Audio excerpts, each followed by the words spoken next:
In math, we like to use a lot of letters like x, y, a, and b, and these are known as variables.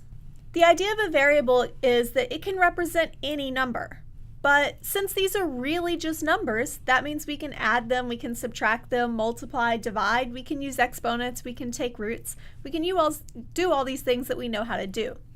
And when we do these, this is known as an algebraic expression.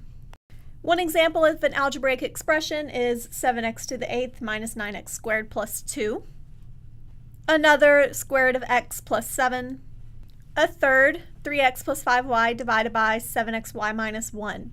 In these you can see how we added these variables, we subtracted them, sometimes we multiplied or divide, we used them with exponents, we took roots of them, and all of that's fine and just makes this an algebraic expression. And here we want to look at a specific type of algebraic expression known as a polynomial. First, we'll look at what's called a monomial. This is anything of the form a times x to the k. A is any number, x is our variable, and k needs to be a non-negative integer. So something like 0, 1, 2, 3, 4, etc.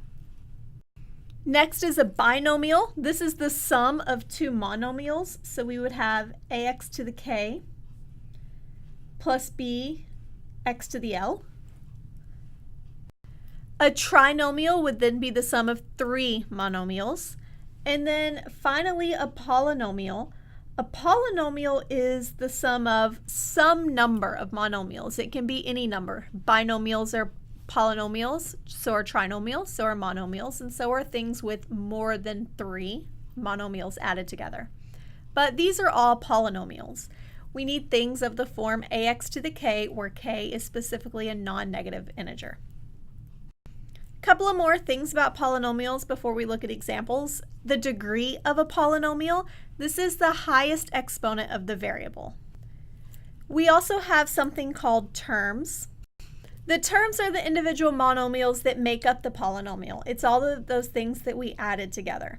So now let's look at a few examples. 7x to the 5th minus 2x squared minus 4x. So first we'll notice that there are three different terms, which makes this a trinomial. The degree is the highest possible exponent, which is 5, which comes from this first term. And our individual terms are 7x to the 5th, 2x squared, and negative 4x. Another one, 9x plus 2. Since this only has two terms, it's known as a binomial. The degree is the highest exponent. The degree of this is 1 because although we don't write x to the 1, that is what that means. It means the first power. And our individual terms here are going to be 9x and 2. Our next one, 9 plus 8x squared minus 4x to the 4th plus 1/2 x to the 6th. This doesn't have any particular type. It's not a monomial, binomial, or trinomial. It's just a general polynomial. Its degree would be the highest exponent on x, which in this case is 6. And our individual terms are going to be 9, 8x squared, negative 4x to the 4th, and 1/2 x to the 6th. 10x to the 4th. This one is just a monomial since there's only one term. And it's a monomial of degree 4. Like I said, there's only one term, 10x to the 4th. My last one is just the number 4. This still only has one thing, so it is a monomial with just a single term of 4. But what's the degree?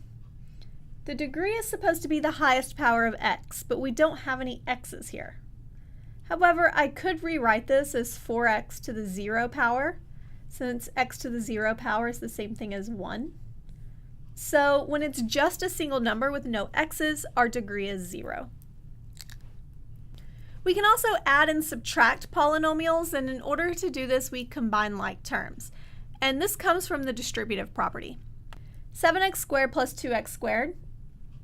I can kind of factor out the x squared and write this as 7 plus 2x squared, which is 9x squared. And this is where the idea of combining like terms comes into play. So we'll look at a few examples. And I will point out, remember when you're subtracting, you have to distribute the negative sign all the way through the parentheses. Let's look at this problem. In general, when we're adding, the parentheses don't matter since the order of addition doesn't really matter. So we can completely drop the parentheses and it will not change the problem at all. And then after that, we're going to combine like terms. So I see both of these terms have an x to the 5th. So we add the numbers in front. 3 plus 1 is 4.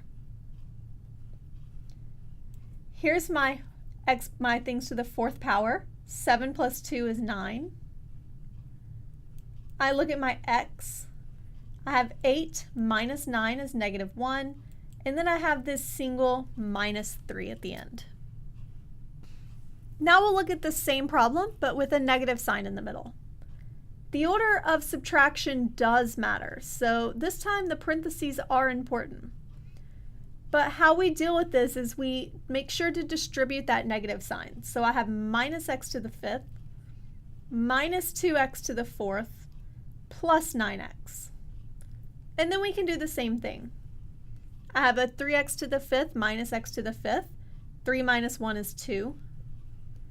I have 7x to the 4th minus 2x to the 4th.